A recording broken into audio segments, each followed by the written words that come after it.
let's get into next week's card, man. let's talk about next week's card. Let's talk about it. Let's talk about it. Because I have all the answers. I know have you all do. the answers. I know you do. There's going to be headlines about this. You what?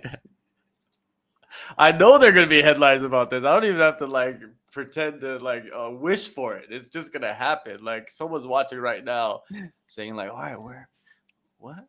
Get the pen and paper out. Give them the warning. Get your pen and paper out, lads.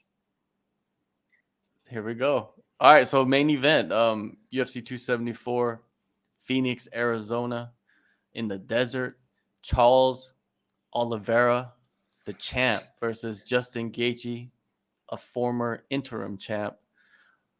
This is a fucking crazy fight. You know what I mean? Let me give you some like stats, I guess. Gaethje's 1 inch taller, but has a 4-inch reach disadvantage, which is interesting, right? He doesn't have the longest arms. Yeah, he doesn't have the longest arms. He's people like to call it the T-Rex, but I'll let people choose on that. Takedown average, man, there's nothing for Gaethje. Gaethje does not go for takedowns. Isn't that just a unique thing right there? Like you're a wrestler coming into the sport, but now you fully almost evolved into this striker. Is it because their base of wrestling is so strong that they can do that? I don't know, but just looking at Gaethje right now, how he's performed in the last couple of fights, what do you see in him? Like what strengths do you see in him heading into this fight against someone, the caliber of Oliveira? Okay, we'll see what we're gonna do.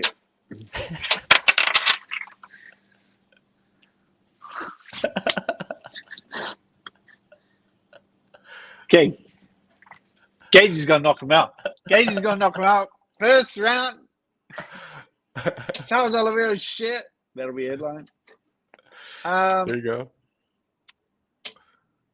Nah, it'll be he just like the level of composure that that Gaethje's shown lately has been like a new feather in his cap. That when he doesn't get sucked into those brawls and he sticks to his game plan, he uses his footwork, like the way that he can circle both ways, stay behind his jab, pop his right hand off.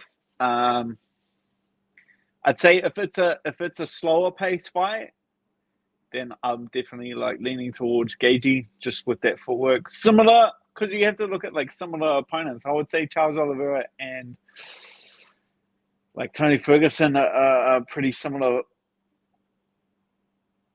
Besides like all the bullshit that Tony Ferguson does, the way they move is pretty similar. They stand quite tall in their stance. If it gets into like a wild frenzy and Charles Oliveira has a chance to drag this to the mat, I'd say it leans more towards him. But I would say I'm leaning towards Gaethje, like just picking him apart and it looking like a bit more of a replay of the Tony Ferguson fight. That's how I figure. That's how I'll hedge my bet. Oliveira, like I bet against him many times in recent fights, and what worries dropped me? in both of those fights. That's what I'm saying.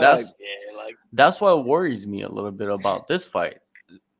Charles Oliveira, extremely talented, of course. We could say all the greatest things about Charles Oliveira that everybody else says, right? But we still gotta look back at those two fights. He got dropped in the first round on both fights and just had to come back, right? And I think Gaethje is gonna come blasting, man. I think that he's gonna take his time. I think that's when he's gonna get in trouble. Yeah, but I think he's gonna take his time. But his everything he throws is bad intentions, right? Even though he's kind of slowing the pace, but when he launches punches, it's just he's trying to take your head off. And Charlie Olives, man, it's going to be interesting to see if he can take those punches. Like Gaethje has extreme power in his hands. I'm leaning towards Gaethje myself, but man, every time I pick against Oliveira, he just wins. But he could only play with the MMA gods for so long, right? And be reckless for so long until your day comes and you're sitting or you're laying down on the canvas looking up at the lights. You know what I mean? Because you're trying to entertain the fans. And I think Oliveira has that in him too. He wants to entertain the fans as well. But I think as a champion, you should not have that in your mind. As a champion, your mindset should be, I got to keep this gold belt so I can continue adding rubies, because each ruby is like $100 or $200 or $300,000 paycheck for you every time you fight, right? So, oh, more than that, brother. More than that, eh? More than that for the lightweight belt. Thank you very much. So that's the way I look at it. But man, if he proves me wrong, he proves me wrong. But if Oliveira gets his back, it's done. I think it's over with, like, faster than Habib submitted him. Because and there's the headline to say. What a Dan nasty Hooker's thing to say. Dan Hooker's sidekick. There's that. Dan Hooker's sidekick reckons. Nah, you're gonna have to say something like more wild to get a headline. It's gotta be Oliveira, like, secret information. It's gotta be from grabbing. Yeah. Secret information. We could start the you could start like a fake rumor rumors or something. Fake rumor. Yeah. We're just Charles Oliveira is entering the fight with his vision at 10%. I'm just telling you right now. And that's why I'm picking Justin Gaethje, because this is the rumor around Rumorville in Brazil. I heard. Guy from his gym called me. And exactly.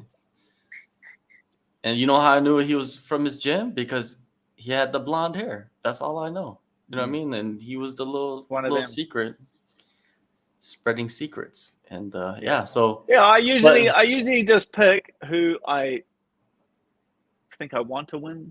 I feel like your heart overrides your logic like so much in this sport. Like you want one guy to win more than the other. In this fight, I hate both of them. I don't care. I want them both to lose. I want every lightweight on the card to get knocked out simultaneously. If I was saying. So when I do pick, let's say it's impartial, I'm impartially going with Gaethje. If I was going with my this is the only honest answer you're gonna get out of me for the rest of the week. If you see me comment on any other podcasts or interviews, I'm chatting shit. Well, but the MMA live from the AllStar gets the truth, baby. Yeah, I'm wondering. I can't wait until like the Friday, right? Once all those like headlines come out, I'm just gonna read all of them and just be like, Dan, just stirring up shit. That's all he's doing is just stirring up shit.